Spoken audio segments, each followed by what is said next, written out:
Erik Purje, sina oled üks väheseid Eesti mehi, kes on näinud nii esimese vabariigi tippaega, käinud läbi teise maailmasõja ja jõudnud oma teega Torontosse, Kanadasse. Kohalikud inimesed siin muidugi teavad sinust küllaltki palju, aga kas sa võiksid natukene rääkida, et kuidas sinu teekond Torontosse üldse kulges? Minu teekond kulges kõigepealt muidugi sõjaväkke.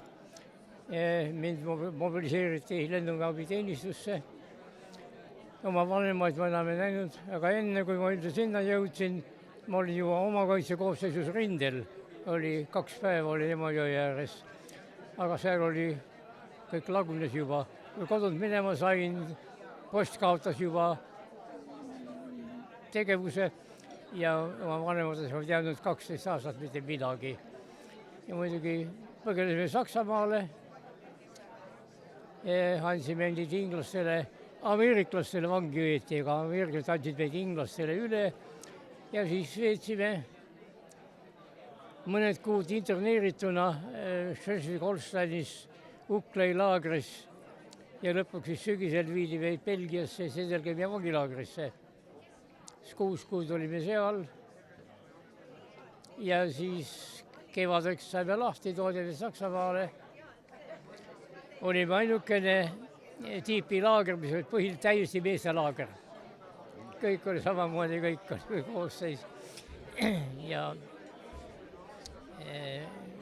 seal ma kaua ei püsinud, ma leidsin oma venna, kes oli varem sõjaväkke võetud. Ja see tuli Ameerika tsoonis mulle järele. Ja nii pool salaja põgenesime üle piiri Ameerika poolele.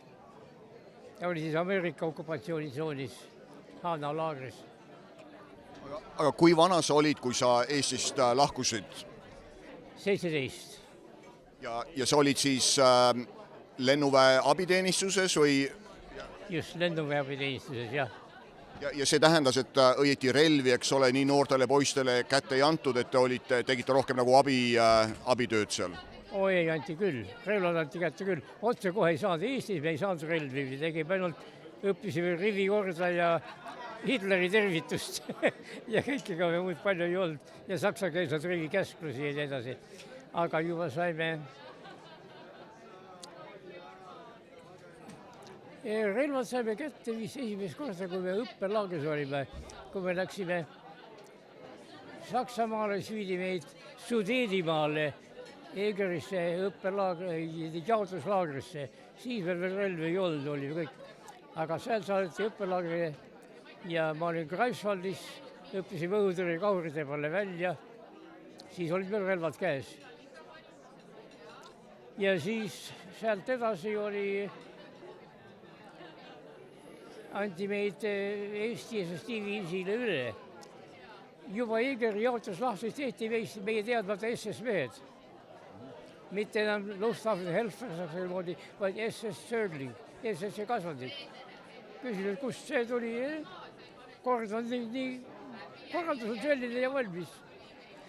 Nii, ja siis, kui väljaõppe lahti sai, õnneks veel rindele kuskil ei pääsenudki, enne saati eestlastele üle. Osa meie poisse siiski enne seda läksid 30 poissi, läksid koos sakslastega rindele Berliini kaitsele. Ja nendest mitmetega Eestis pärast saime veel ühendust. No nüüd viimasel paaril aastal ja võib-olla eriti viimasel paaril kuul on maailma julgeoleku olukord väga palju muutunud. Kas sina nüüd oskad vaadata, et kas on mingid paralleele 30. aastate maailmaga ja mis on praegu maailmas toimub? Ei taha niimoodi öelda. 30-ga ei oska paralleele tõmmata. Aga eelmine sõja lõpuga on küll võrdselt meie mahamüümine käib jälle täpselt samamoodi, kui oli siis.